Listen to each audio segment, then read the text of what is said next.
We're expecting that Worksafe are going to spend a lot of time working with cases. So this is just a short video to show you a number of different ways that you can get to cases within Salesforce.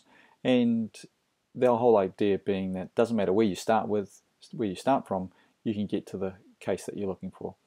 So let's start off first by the fact that Salesforce keeps a track of your recent activity. So if I look on the very left hand side of the screen here, you can see a little blue arrow.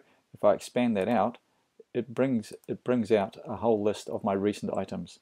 And then you can see a number of the cases. If I hover over a case, I get a brief description of what the case is, and you can see, ah yes, is that the case I'm looking to work for? If it is, I can click on the link and be taken directly to the case. And I can hide that sidebar again just by clicking on that arrow, and it takes it away just to maximize my screen real estate that's there. That's one way. That's if you've been working with it recently. If you haven't been working with it recently, you can come to the search bar at the top and search maybe for some details that you can remember in the case. In this case, if I type in Salesforce injury, it returns me everything that's got those two words that are relevant. And you can see the cases down the bottom here, and here's that case again, that one that we're working with from a demonstration perspective.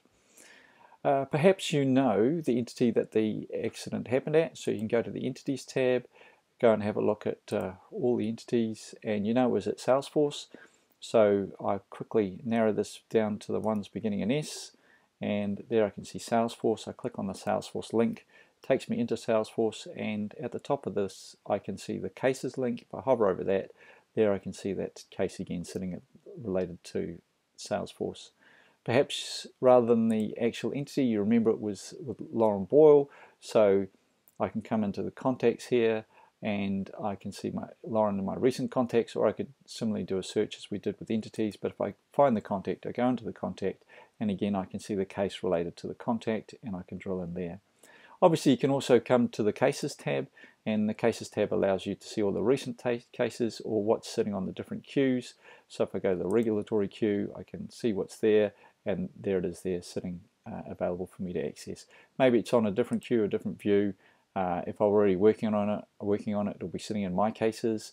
If it's just sitting out there and I'm not sure what queue it's on, I can have a look at the unassigned cases.